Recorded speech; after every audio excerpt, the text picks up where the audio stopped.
Hey everybody, I hope you're doing well wherever you may find yourselves. I'm Dane, host of the channel. Blessings to all, and welcome to episode 8 in my mini-series where I count down backwards from 20 to number 1, my favorite album runs of all time. This is entry number 13. This is a heavy metal band that is so near and dear to my heart. They're just so special to me, and so many others as well, of course. And this band is one that I discovered going upstairs to look at the music on the second floor back when Borders was a bookstore, and you had the music upstairs. And I went to the bathroom while I was up there after looking at some stuff, and I saw one of those newspaper type magazines where they talk about new releases and upcoming releases and bands that are touring, and it had this band in it. And coincidentally, I come home and they didn't have the album that was talked about in the ad or whatever. So I get home and I text my brother-in-law, and he's like, "Oh, I just discovered them. I've been listening to them about 3 or 4 weeks," and then I found the album, their third album, and the band that I'm talking about, I just got the shirt in the other day, is High on Fire. So let's go ahead and dive right in with their first album. This is a strong debut, and the first song, Baghdad, the name of the album is The Art of Self-Defense. As you can see, this is the bonus version because they took all the color out of it for some reason. I'll talk about the bonus tracks in a few minutes. But Baghdad is a no guts, no glory type song, balls to the wall, heavy hitter, one of my favorite songs by the band. What a way to be introduced to the band if this is the first album you hear from.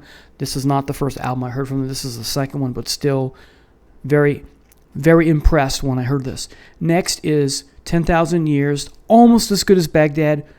Very good song. I love it. Blood from Zion, the third track, is one of my favorite albums of songs from the band of all time. It's very powerful as well. A close second to Baghdad, perhaps on this album, and perhaps in their discography overall. Next, you get Last, which is my least favorite song on the album, but I do like it. Then you get Fireface, which I think could be a little longer, like if they had stretched it out like an epic, but you do get an epic track with the one that follows. But it is a good song, Fireface, in that the epic track is Master of Fists, which is just amazing. It's phenomenal. It's a marvel of a heavy metal song, if you ask me. And then you get some bonus tracks. You get Street Shoe, which is great. Did I pronounce? Excuse me, Street Shoe. I'm sorry, the writing here is horrible. Steel Shoe, duh. And then you get The Usurper, the Celtic Frost cover, which is a marvelous version. Again, they were very influenced by Celtic Frost and Thomas Gabriel Warrior, of course. And then you get some you get some demos. It says self-titled demo. I'm not sure what that means. 1999, you get Blood from Zion, which is great.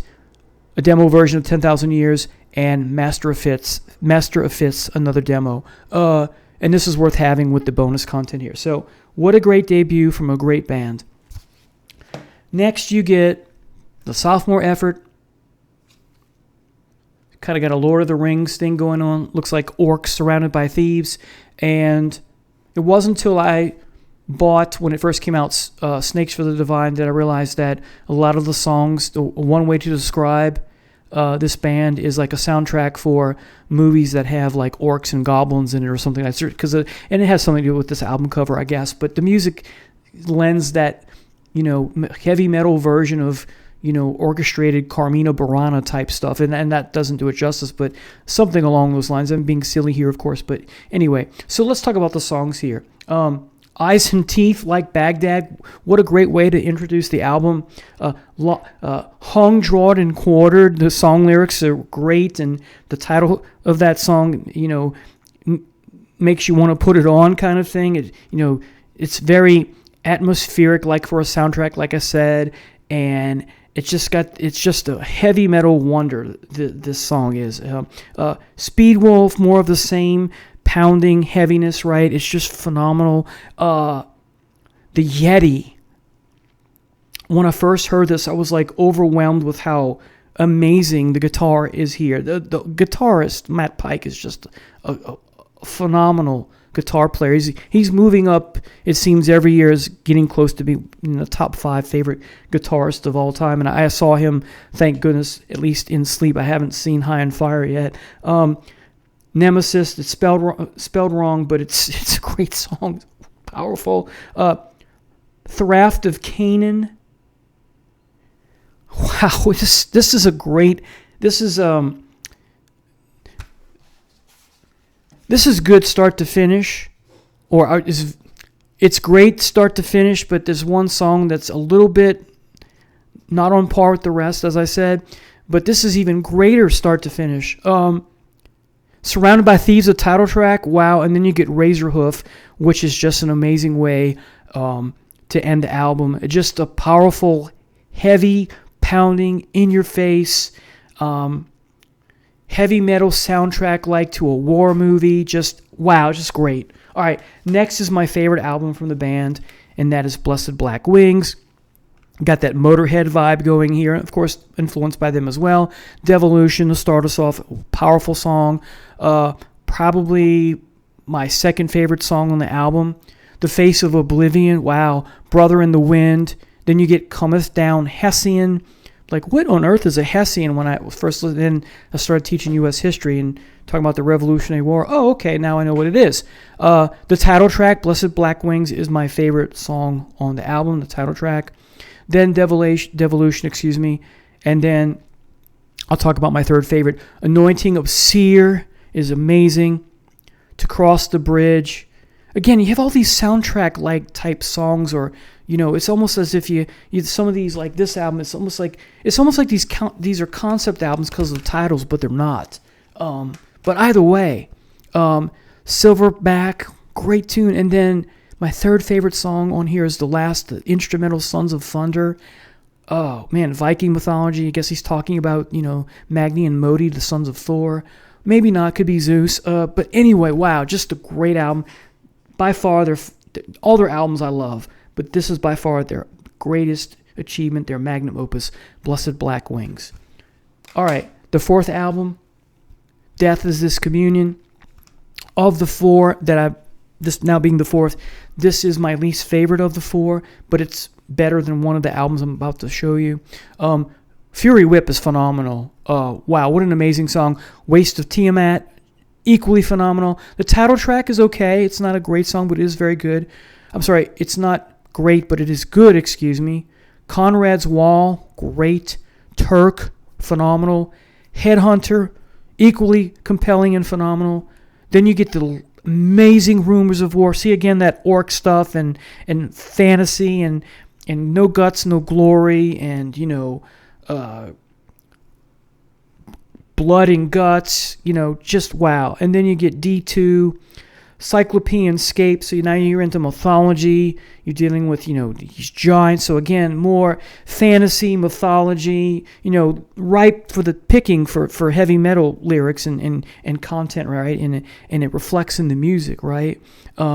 Ethereal, oh God, it's amazing. And then probably the last song, Return the Nod, I would have put this maybe in the middle, and it would have ended with Ethereal or Rumors of War. But, Relapse Records is a very good album. I would say approaching great.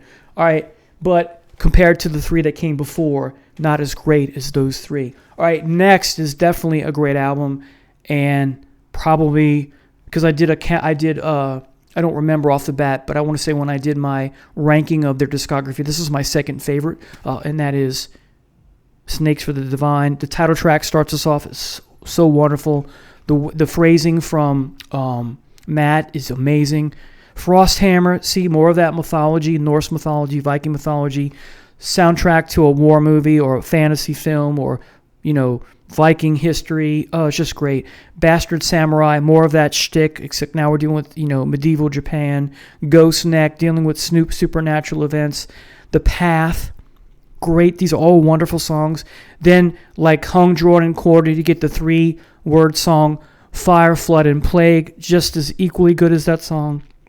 I would say Snakes for the Divine, Frosthammer, and Fire, Flood, and Plague are my three favorite. How Dark We Pray is a close fourth. Holy Flames of the Fire Spitter is very good.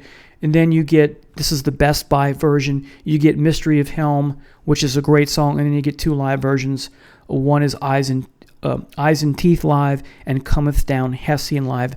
This is amazing. I don't know if you can get this anymore, this Best Buy version. I was on the road to go visit family in Knoxville when I pulled over to use the bathroom, and I said, let me go to Best Buy, and here was this. I was like, yep, got to get this. So the third album I've ever owned. So, all right, next, doing a little Lovecraft here, but it's more than Lovecraft. You got a Lovecraft title, a Lovecraft song, the title track, De Vermis Mysteries of the Verm, or Worm, which is a allusion to the Lovecraft tome in one of his works. But it's also something else about a historical fiction piece, rough concept album about Jesus and his life. I don't know the whole story, but this is a just short of wonderful album. Serums of Lao is great. Bloody Knuckles is the High on Fire you come to know and love. Fertile Green, much of the same. Then you get Madness of an Architect, perhaps Lovecraftian as well, because that, madness is a shtick in Lovecraft as well as architecture, and the two go hand in hand. Think Call of Cthulhu. Samsara, my least favorite song on the album, but I do like it. Spiritual Rights, great song. King of Days, that's the part, the centerpiece, I guess, about the concept piece about Jesus. And then you get the title track. Then you get Romulus and Remus, which is great, and then you get Warhorn. See, again, dealing with war and battles and fantasy and dragons or whatever, all that good stuff.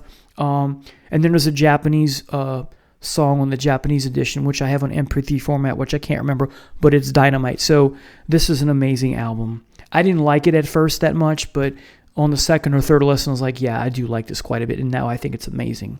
I think it's dynamite. Now, this is my least favorite album, but I still like it. It's weak compared to the others, but it's still a good album, so I'm keeping the run going, so to speak, and that is Luminiferous. The two, we got the whole Lovecraft thing going on here with the second song, Carcosa, which is my second favorite song on here. The Black Plot is probably my third favorite song. So it starts off with The Black Plot, really good song. Carcosa is dynamite. The Sunless Years is equally dynamite. Slave the Hide, a little falling off, and same thing with The Falconist, the fifth track. But then we get back to Expectations with The Dark Side of the Compass, The Cave. The title track is okay, and then The Lethal Chamber is a good song, but not a great song. So again, this is my least favorite of the discography, but I do like it, so it stays. Otherwise, the run would have stopped at the last one, but it's good enough that it keeps the run going. All right, next is Electric Messiah, my second least favorite album, but it is a good album. This is the Grammy award-winning album from the guys. So the first song is Spewed from the Earth, which I would have put second because I think Steps of the Ziggurat House of Enlil would have been a better way to introduce us to the album. But either way, they're very good songs. Then you get the title track, Electric Messiah, which is my favorite song here. Sanctioned Annihilation, my second favorite song. Very heavy. Of course it's heavy. Very powerful. Then you get the Pallid Mask. Very good song. Then you get God of the Godless. This is amazing. This is an amazing song. Then you get Freebooter. Okay song, not great. Then you get The Witch and the Christ. This is a dynamite song. And then you get Drowning Dog, number 9, which is just okay. Or I would say just slightly above average. So yeah, great album cover. I got this immediately when it came out. And now the new album, or the most recent one. This is, well, I've gone on record as saying that my favorite is Blessed Black Wings, then Snakes for the Divine,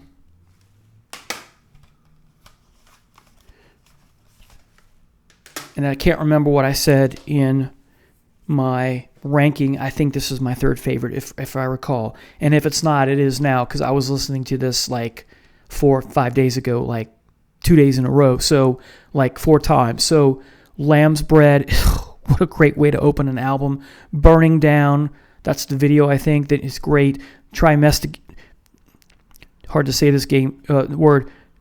Trismegistus, it's that Egyptian esoteric medicine man from Greek/Egyptian mythology. His first name is Hermes, the mystic, right? The title track is fabulous.